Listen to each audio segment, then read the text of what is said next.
Our president's a disturbed person. I don't know what his exact psychological profile is, but he's a disturbed man. He's also a disgusting human being. So let's just start there. Okay. If you want to know what I really think, I'll tell you afterwards. Okay.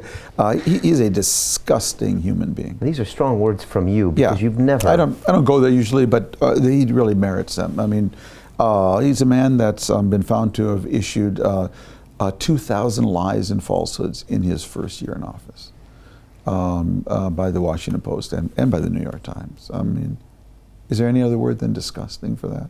Is there any other word than disturbed for that? So we need to call him by his real name.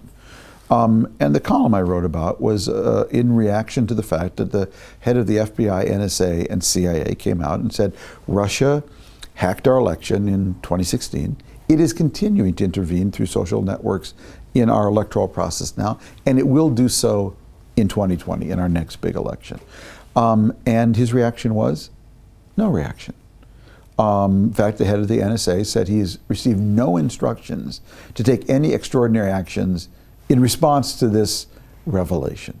So that tells you one of three things, right? It tells you Trump is either compromised, that Putin has leverage over him, maybe it's sexual, maybe it's financial, or he's a towering fool, or he actually likes the fact Russia's intervening because he knows they're intervening on his behalf.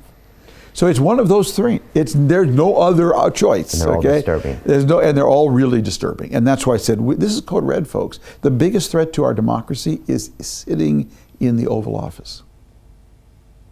And what are our next steps? Well, there's only one thing to do. I don't need any more information about Donald Trump. I know just who he is. My motto is just vote. That is, to all young people, get out of Facebook and into somebody's face. And the way you do that is either run for office yourself, vote for someone who's running for office, raise money for someone who's running for office, drive someone to the polls to vote for someone who's running for office against Trump, or canvass for someone running for office against Trump. What have we learned in the last 6 months? We've learned that the worst Democrat, in my view, is better than the best Republican. Because the best Republicans, Lindsey Graham, the Rob Portmans, Susan Collins, people you said, these are good, decent people. No, they're all in on it now. They all signed on to it. And that tells you the worst Democrat is better than the best Republican. What that tells me is you got to vote for a Democrat. And by the way, I say this, I'm barely a Democrat. I'm a free market guy, very pro-business, very strong on social safety nets. So but I'm a pro-business, progressive, as it were. So I say this as someone who believes unless Democrats get a lever of power, the House, the Senate, the White House, or certainly the House or the Senate, while Trump has the White House, this will go on. So I believe in power, okay?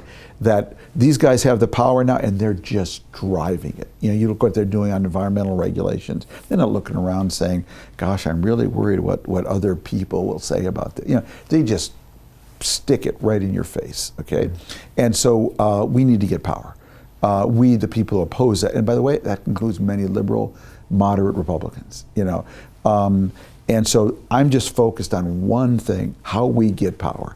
I'm not interested in writing another op-ed piece. I don't need any more information about Donald Trump. I know who he is. He's a disturbed person. He's a man who absolutely should never have been elected president of the United States. We can tolerate him for 4 years, maybe, but we cannot tolerate 8 years of him. He will destroy our institutions if we have 8 years. So this is code red for me. And I have no hesitation about saying that. He's an awful human being.